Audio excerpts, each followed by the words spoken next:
Hello दोस्तों, हमारे YouTube channel pick the fight civil service academy में आप सभी का स्वागत है।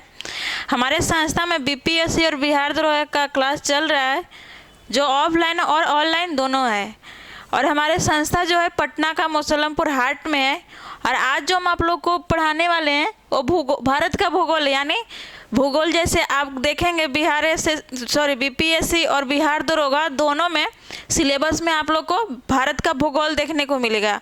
भारत का भूगोल मिलेगा और भारत का भूगोल में आपको सबसे पहले समान परिचय ही स्टार्ट होता है। आप कहीं भी देखेंगे ये तो आपके लिए महत्वपूर्ण पाठ होगा, क्योंकि आप यहाँ ही जान जाएंगे कि हमारे भारत में क्या क्या है और हमें क्या पढ़ना है और क्या नहीं पढ़ना है। तो परिचय में आपको बहुत, जैसे आप कहते हैं लोग ना कि अपने बारे में परिचय बताएं, तो आपके परिचय से ही लोग पूरी तरह से जान जाते हैं कि आप क्या हैं नहीं हैं। इसी तरह से ये हमारे भारत का भूगोल का परिचय है। इससे पहले अगर हम आपको बताएं तो आप लोग अगर आप भूगोल पढ़ते हैं या भूगोल बीपीएससी बिहार दरोगा किसी भी कंपटीशन का एग्ज़ाम देते हैं तो आपके पास भूगोल के लिए सबसे पहले क्या होना चाहिए कि आपके रूम में मैप होना चाहिए। क्या होना चाहिए? आपके रूम में मैप होना चाहिए। अगर बीपीएससी आप देते हैं तो आपको बीपीएससी के लिए पहला आपका भारत का भूगोल का मैप होना चाहिए, दूसरा हो जाएगा बिहार का और तीसरा वर्ल्ड का।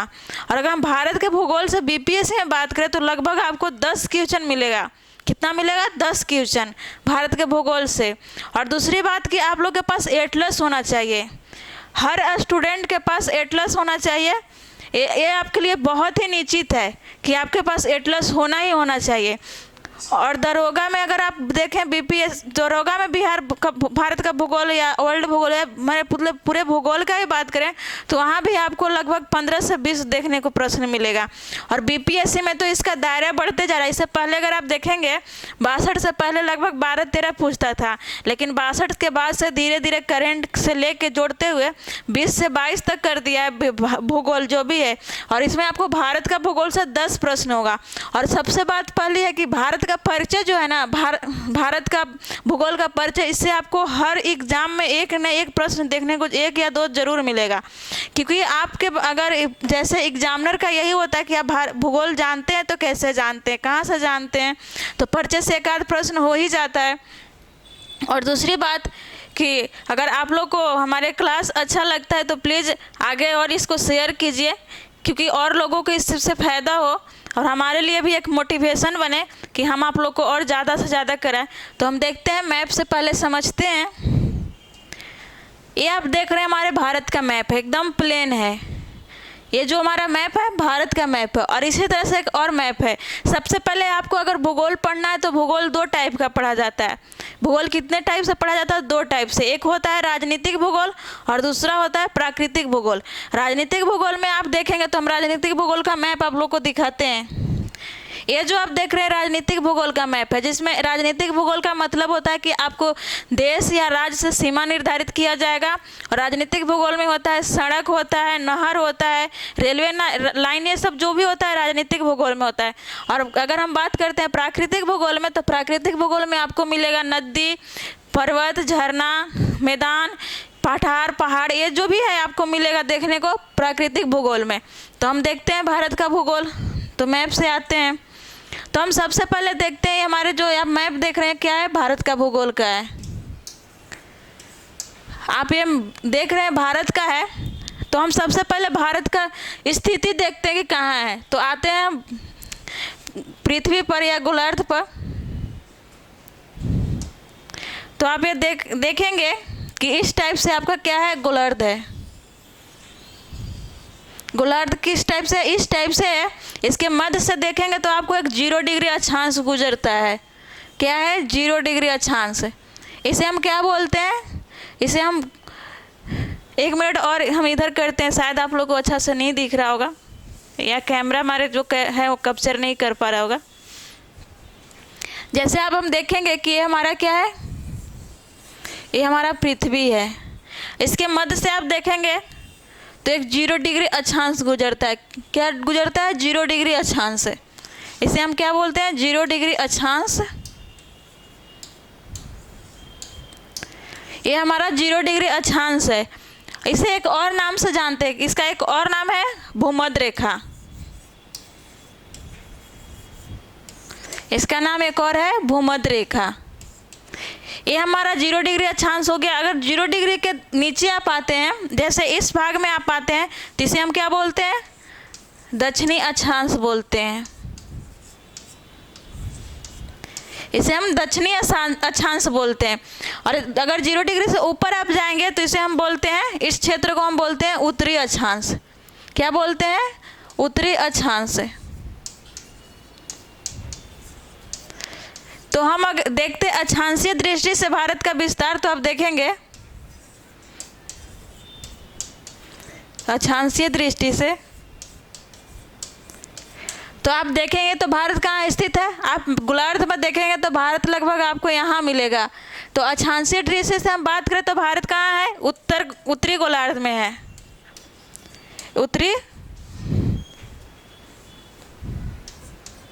उत्तरी गोलार्ध में है।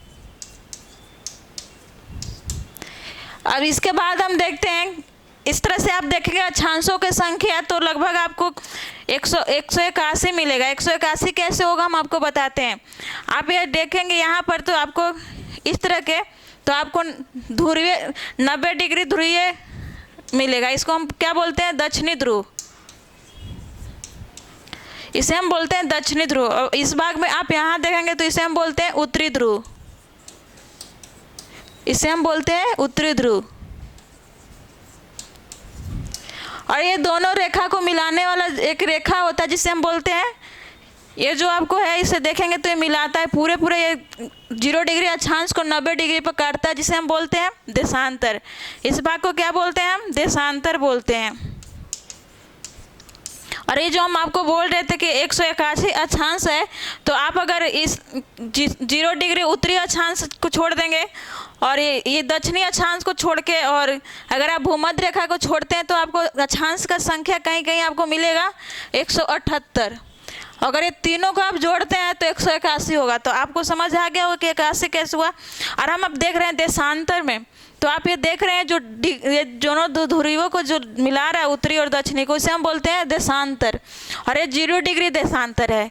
और 0 डिग्री देशांतर है, और इसके 0 डिग्री के अगर हम बाईं ओर आते हैं तो इसे हम पश्चिमी देशांतर बोलते हैं। इसे हम बोलते हैं पश्चिमी देशांतर। और इसे हम बोलते हैं पूर्वी देशांतर। क्या है? पूर्वी देशांतर। तो आप देख रहे हैं कि हमारा जो ये भारत है, ये हमारे उत्तर अक्षांश से देखेंगे तो उत्तरी अक्षांश में है, और देशांतर देखेंगे देशांतर में हमारा है पूर्वी देशांतर में।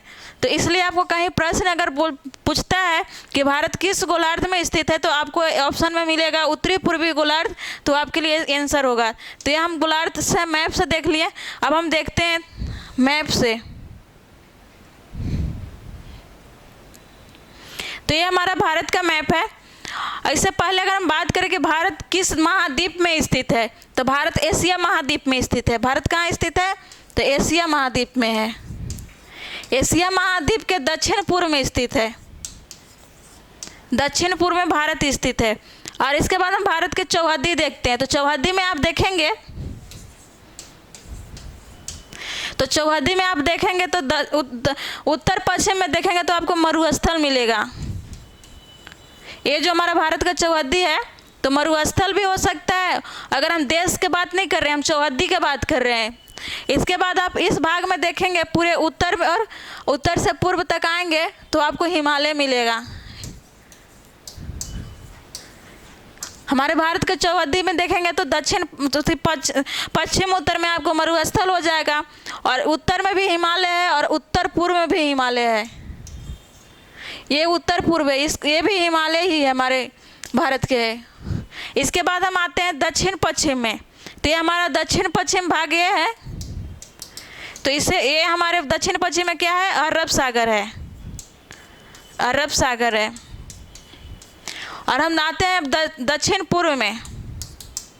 तो दक्षिण पूर्व में आपको क्या देखने को मिलेगा? बंगाल की खाड़ी।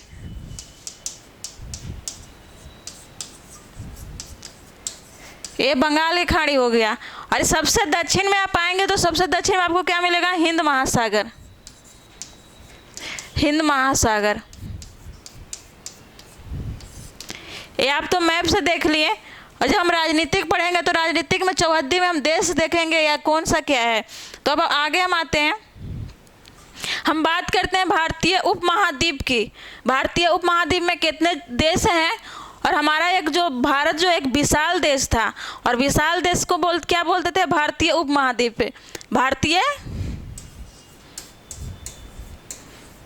भारतीय उप महाद्वीप।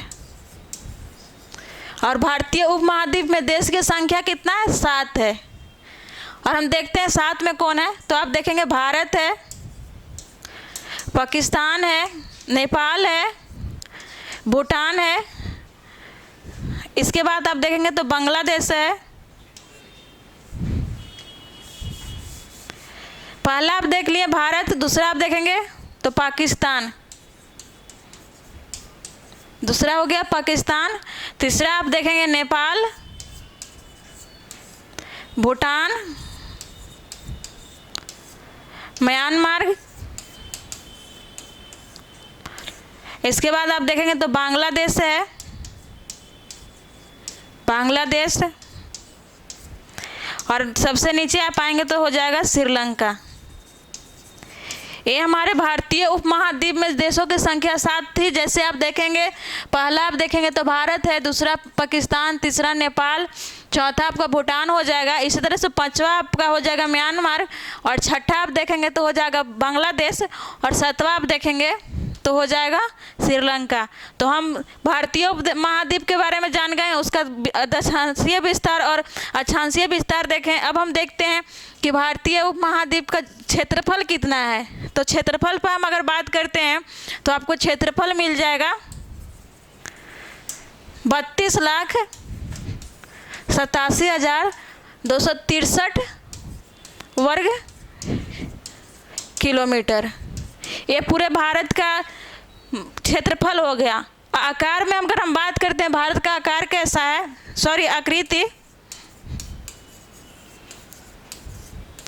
आकृति आप देखेंगे तो चतुष्कोणीय है,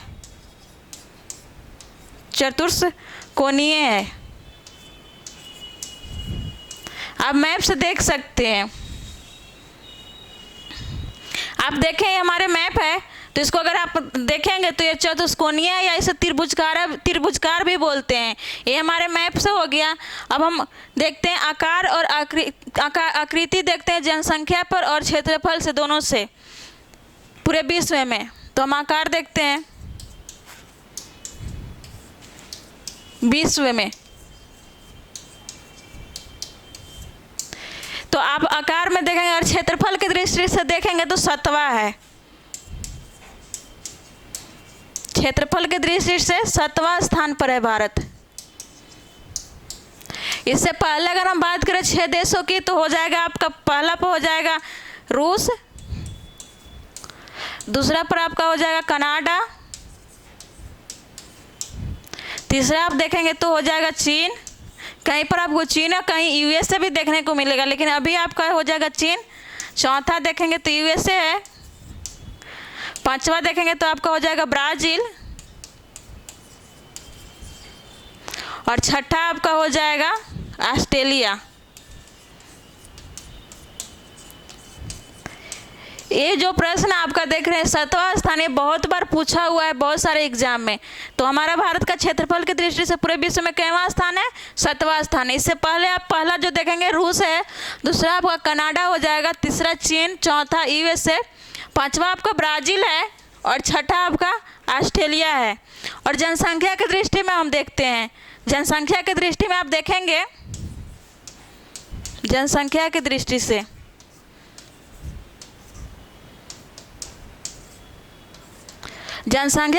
से देखेंगे तो पूरे विश्व में भारत का दूसरा स्थान है। कितवां है? दूसरा है। पहला पर अगर हम बात करें तो पहला पर चीन है। इसी तरह से अगर हम क्षेत्रफल में देखें तो प्रतिशत में हम देखते हैं, तो पूरे विश्व में अगर आप प्रतिशत का बात करते हैं, भारत के पास कितना है तो 2.42% लगभग है।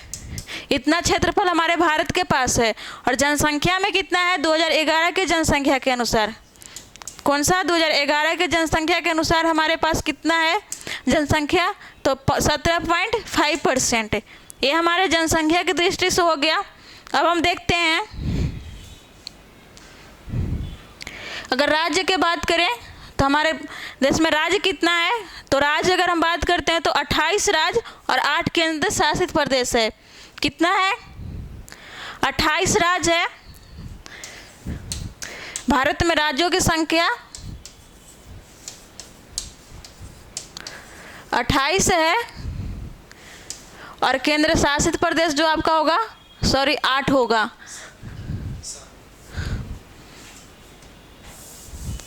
ये हमारे राज्यों का संख्या हो गया। हम देखते हैं केंद्र शासित प्रदेश का। केंद्र शासित प्रदेश की संख्या 8 है। वर्तमान में राज्यों की संख्या 28 है और केंद्र शासित प्रदेशों की संख्या 8 है। अब हम मैप से देखते हैं।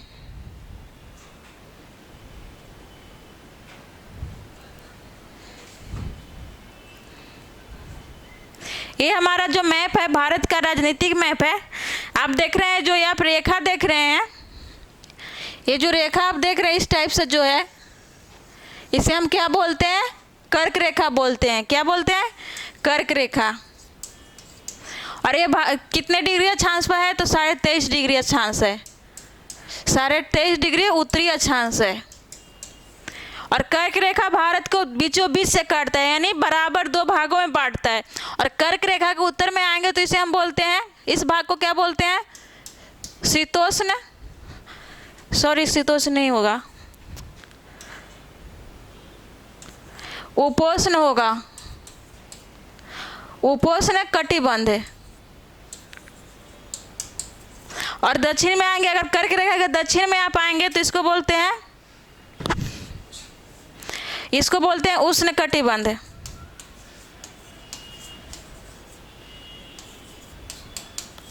दक्षिण के भाग को क्या बोलते हैं? उष्ण कटिबंध। और उत्तर भाग का क्या बोलते हैं? उपोष्ण बोलते हैं। ये हमारा उपोष्ण कटिबंध है। और ये जो कर्क रेखा है भारत के कितनों राज्यों से गुजरता है? तो 8 राज्यों से। कितने राज्य से? तो 8 राज्य से। अगर हम राज्य को देखते हैं तो यहाँ पे देखेंगे राज्य पहला हो जाता है गुजरात, यहाँ देखेंगे तीसरा राजस्थान, चौथा आपका मध्य प्रदेश है, पांचवा आपका छत्तीसगढ़ है, छठा आपका हो जाएगा झारखंड, पहला दूसरा तीसरा चौथा पांचवा, छठा आपका हो जाएगा पश्चिम बंगाल, पांचवा आपका झारखंड होगा और छठा आपका होगा पश्चिम बंगाल, सातवां हो जाएगा आपका त्रिपुरा और 8वां हो जाएगा मिजोरम। तो कितने राज्यों की संख्या हो गया? 8 राज्यों की संख्या हो गया।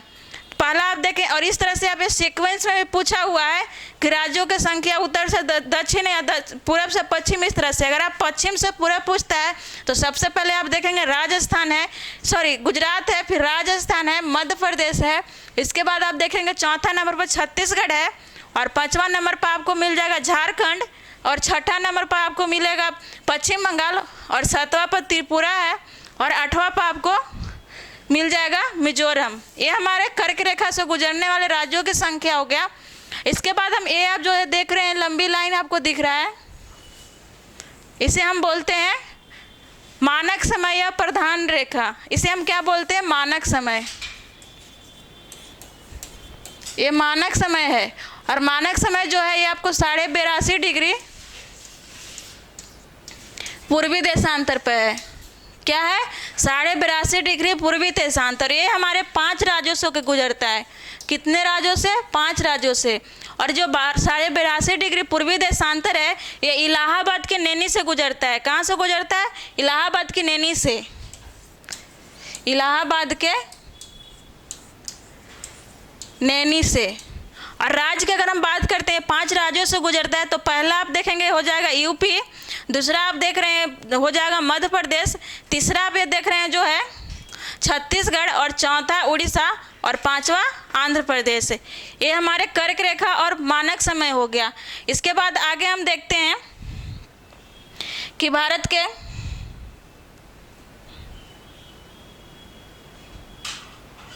लंबाई देखते हैं कितना है किस दिशा में। थोड़ा मैप ले लेते हैं। ये हमारे भारत का मैप है। इसमें अगर हम लंबाई की बात करते हैं उत्तर से दक्षिण, ये आप देखेंगे हमारे जो है उत्तर से दक्षिण इसकी लंबाई हो जाता है लगभग 14 किलोमीटर। उत्तर से दक्षिण लंबाई कितना है? तो 3314 किलोमीटर। और ये जो आप उत्तर में देख रहे हैं लद्दाख है। लद्दाख से लेके आपका ये जो उत्तर का दक्षिण का लंबाई है कन्याकुमारी है। ये कन्याकुमारी यानी तमिलनाडु तक का आपका लंबाई हो जाएगा उत्तर से दक्षिण। इसी तरह से हम देखते हैं यहाँ ये जो आप देख रहे हैं पूरब से पश्चिम यहाँ तक। अगर पूरब से पश्चिम की लंबाई की हम बात करें तो आपका कितना हो जाएगा? 2933 किलोमीटर। 2933 किलोमीटर ये हमारा होगा पश्चिम से पूर्व की लंबाई। यानी ये हमारा जो राज्य ये जो आप देख रहे हैं गुजरात है। गुजरात से लेके ये आप जो देख रहे हैं अरुणाचल प्रदेश है। गुजरात से लेके अरुणाचल प्रदेश की अगर लंबाई पश्चिम से पूर्व हम बात करें तो हमारा हो जाता है 2933 किलोमीटर। इस तरह से अगर हम देशांतरीय विस्तार की बात करें हम देखते हैं कितना है। तो मैप से आप देखेंगे तो ये हमारा कौन सा है? लद्दाख है, जो सबसे उत्तर में है। अगर इसका हम अक्षांशीय विस्तार देखें उत्तर में तो ये हो जाएगा आपको 37 डिग्री 6 मिनट उत्तरी अक्षांश से। और ये कहाँ स्थित है? ये लद्दाख में स्थित है। और लद्दाख का सबसे उत्तरी छोर है। इसे सबसे उत्तरी छोर को हम एक इंदिरा कोल भी बोलते हैं। क्या बोलते हैं? इंदिरा कोल। और इंदिरा कोल जो स्थित है लद्दाख में है। इसके बाद हम देखते हैं दक्षिण में। तो दक्षिण में मुख्य भूमि से आप देखेंगे तो आपका हो जाएगा इसका विस्तार जो अक्षांशीय दृष्टि से। तो इसका आप देखेंगे तो 8 डिग्री और यहाँ हो जाएगा आपका 4 मिनट। 8 डिग्री 4 मिनट होगा। इसी तरह से ये हमारा हो गया उत्तरी अक्षांश का हो गया 37 डिग्री 6 मिनट से लेके 8 डिग्री 4 मिनट। इसके बाद हम देखते हैं देशांतरीय विस्तार। तो देशांतरीय विस्तार आप देखेंगे पश्चिम में ये जो है इसका हो जाएगा 68 डिग्री 7 मिनट। कितना होगा? 68 डिग्री 7 मिनट पूर्वी देशांतर। ये पूर्वी देशांतर होगा। और सबसे पश्चिमी बिंदु को हम क्या बोलते हैं? तो इसको हम बोलते हैं गुहार मोती। और ये हमारा गुजरात में है। और सबसे फिर पूरब में हम देखते हैं तो ये हमारा जो यहाँ पर है इसका हो जाएगा 97 डिग्री 25 मिनट पूर्वी देशांतर। और इसे हम पूर्वी देशांतर को क्या बोलते हैं? पूर्वी देशांतर को हम कि जो है कहाँ है? अरुणाचल प्रदेश में। ये हमारा जो आप आज देख रहे हैं अरुणाचल प्रदेश है। और अरुणाचल प्रदेश में ही हमारे सबसे पूर्वी बिंदु है जो उसे हम बोलते हैं किबूती। क्या बोलते हैं? किबूती। सबसे पूर्वी बिंदु है ये, हमारे देश का पूर्वी बिंदु है ये। इसी तरह से आप सबसे दक्षिणी बिंदु मुख्य भूमि से देखेंगे तो आपको ये कन्याकुमारी होगा। ये हमारे मुख्य भूमि से है। इसी तरह से आप ये जो देख रहे हैं बंगाल की खाड़ी हमारा क्या है? बंगाल की खाड़ी है। और बंगाल की खाड़ी में हमारा एक केंद्र शासित प्रदेश है जिसका नाम है अंडमान निकोबार।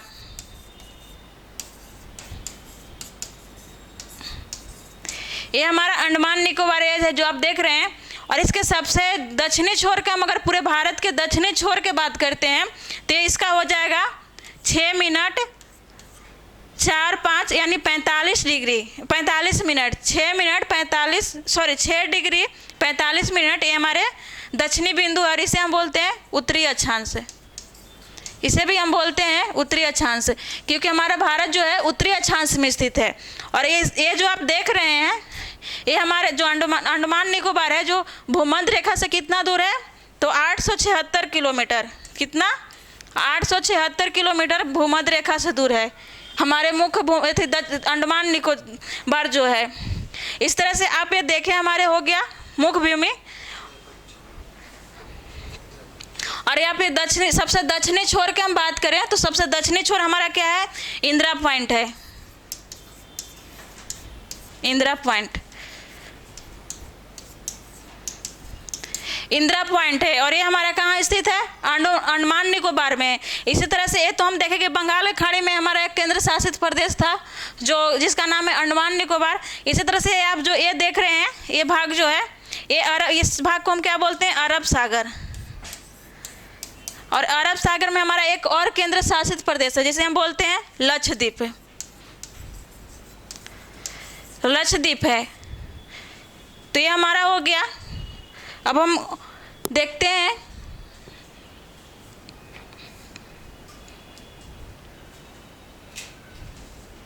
कुछ समुद्री लंबाई देखते हैं, स्थलीय सीमा। और आपको जो समान परिचय देख रहे हैं, इसमें आपको लगभग 3-4 एपिसोड में मिलेगा। ये हमारा पहला क्लास था, और अगला क्लास में आप देखेंगे कि स्थलीय सीमा कितना है, लंबा है, जलीय सीमा या फिर द्वीपीय, पूरा कुल मिला के होगा। तो आप अगले एपिसोड में आपको मिलेगा। आज का यहीं हमारा समाप्त होता है। Thank you.